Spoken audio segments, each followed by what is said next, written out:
आज मैं लेकर आई हूँ जालंधर की यूनिक स्ट्रीट फूड सरला आलू टिक्की। आप लोग अगर इस रेसिपी को एक बार ट्राई कर लेंगे तो हमेशा ही बनाएंगे और खाने में ये इतनी टेस्टी लगती है कि आप बिलीव भी नहीं करेंगे कि ये छोटे छोटे आलू से बनाए हैं। तो चलिए स्टार्ट करते हैं बनाना। इसके लिए हमें छोटे छोटे एकदम जो मीडियम साइज़ के आलू होते हैं उसे ले लेनी है और उसे बॉयल होने के लिए धोकर डाल देनी है। और जब अच्छे से उबल जाएगी तो फिर उसे ठंडे होने के लिए रख देंगे। यहाँ मैंने एक पैन लिया है, उसमें 2 चम्मच बेसन ऐड किया है और उसे अच्छे से रोस्ट करेंगे। कम से कम 3 से 4 मिनट तक अच्छे से रोस्ट करेंगे। जब एक भीनी सी खुशबू आने लगेगी तो हमें गैस को ऑफ कर देनी है और इसे ठंडे होने के लिए रख देनी है।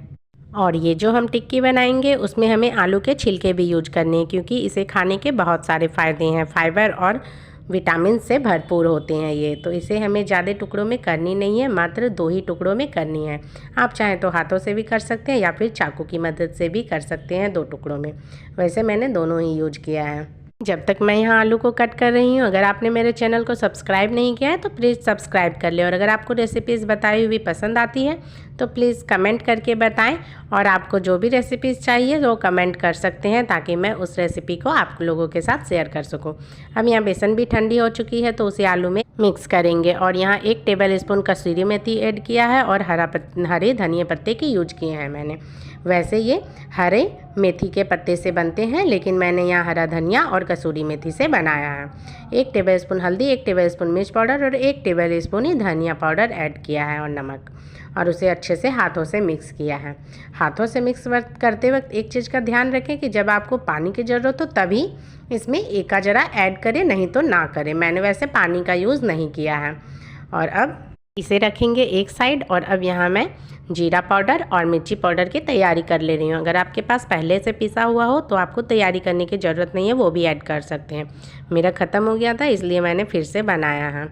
और यहाँ एक चीज़ का और ध्यान रखें कि जब हम वो बैटर को रेडी करें तो उसे 10 मिनट के लिए ढककर रख देंगे ताकि अच्छे से सेट हो जाए। इसे मैंने मोमजस्ते में कूट कर बनाया है। आप चाहें तो मिक्सर जार में भी ग्राइंड कर सकते हैं। और एक बात तो मैं बताना भूल ही गई कि मैंने उसमें बेसन को सारा ऐड नहीं किया है। मैंने लगभग 1 चम्मच के लगभग ही बेसन को ऐड किया है। तो इस चीज़ का ध्यान रखें, जितना बेसन की ज़रूरत हो उतना ही हमें उसमें ऐड करनी है आलू में, यानी कि 1 चम्मच के लगभग ही हमने ऐड किया है। बाकी यहाँ मैंने पाउडर की तैयारी कर ली है, मिर्ची पाउडर और जीरा पाउडर की। अब यहाँ इमली की तैयारी करेंगे। तो इमली को पहले फ्रेश पानी से 2-3 बार हमें धो लेनी है ताकि जो भी मिट्टी हो वो निकल जाए। और फिर 10 मिनट के लिए गर्म पानी डालकर रख देंगे ढककर। और ये अच्छे से जब सेट हो जाए तो हाथों से हमें मैश करके इसे इमली के दानों को अलग कर लेनी है। और फिर अब यहाँ हमें 2-3 बार अच्छे से छान लेनी है। छानना ना भूलें, नहीं तो नीचे जो मिट्टी रहेगी वो फिर बाद में कर लगेगी चटनी। तो इस चीज़ का ध्यान रखें। अब हमें इसे गैस पर चढ़ा देनी है और 10 मिनट तक उबलने के लिए छोड़ देनी है।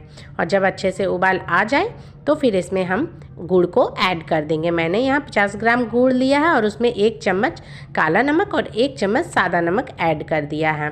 दोनों ही नमक कंपलसरी है, नमक अगर ऐड नहीं करेंगे तो टेस्ट नहीं आएगी। और जो मैंने जीरा मिर्च पाउडर रेडी किया है उसे भी 1-1 चम्मच इसमें डाल दिया है ताकि खट्टी मीठी तीखी चटनी हमारी इमली की अच्छे से रेडी हो जाए। इमली सिर्फ खाने में बहुत ही टेस्टी लगती है। अगर सिर्फ इमली भी चाहें तो चावल या रोटी के साथ खा सकते हैं, बट ये ज़्यादा खाने वाली चीज़ें नहीं है। ज़्यादातर ये चाट और गुपचुप में यूज होती है। ये हमारी इमली की चटनी बनकर रेडी हो गई है। अब इसे रखेंगे एक साइड। और जब हम टिक्की बना रहे हो तो एक चीज़ का ध्यान रखें कि हमें हल्का पानी हाथों में लगा लेनी है, उसके बाद ही बनानी है, क्योंकि जब बेसन होती है वो हमारे हाथों में अच्छे से मतलब लटक जाती है तो अच्छी नहीं लगती है फिर गोल करने में। तो इस चीज़ का ध्यान रखें। हल्का पानी लगाते हुए हमें इस तरीके से टिक्की को रेडी करनी है, यानी कि पैटीज़। ये हमारी टिक्की रेडी हो चुकी है। अब इसे तवे पर अच्छे से सेकनी है। सेकनी भी है तो ध्यान रखें कि हमें ज़्यादा ऑयल का यूज नहीं करनी है, बहुत ही कम मात्रा में हमें ऑयल डालनी है। यानी 1 चम्मच डालेंगे तो उससे सारे ही पैटीज़ आपके अच्छे से सिक जाएंगी। और देख सकते हैं इस तरीके से हमें सुनहरा करनी है। और ये हमारी टिक्की रेडी है। अब इसे सर्व करने के लिए एक कटोरी में पहले दही डालें, फिर टिक्की डालें, ऊपर से इमली की चटनी डालें, फिर सेव डालें और फिर जीरा मिर्च पाउडर डालें। धनिया पाउडर भी आप डाल सकते हैं, लेकिन मैंने इतनी ही चीज़ें यूज की है। आप चाहें तो प्लेट में भी सर्व करके डाल सकते हैं। पहले टिक्की रखें, ऊपर से दही डालें, इमली डालें, फिर जीरा मिर्च पाउडर डालें और फिर ये भी खाने के लिए रेडी हो जाएगी। जैसे चाहे वैसे आप डेकोरेट करके खाने दे सकते हैं। बहुत ही अच्छी लगती है खाने में और टेस्ट का तो जवाब नहीं, आपको मैं बता भी नहीं सकती कि कितनी टेस्टी लगती है। तो आप खुद ही ज़रूर ट्राई करें और कैसी लगी रेसिपी कमेंट करके ज़रूर बताएं। Thanks for watching.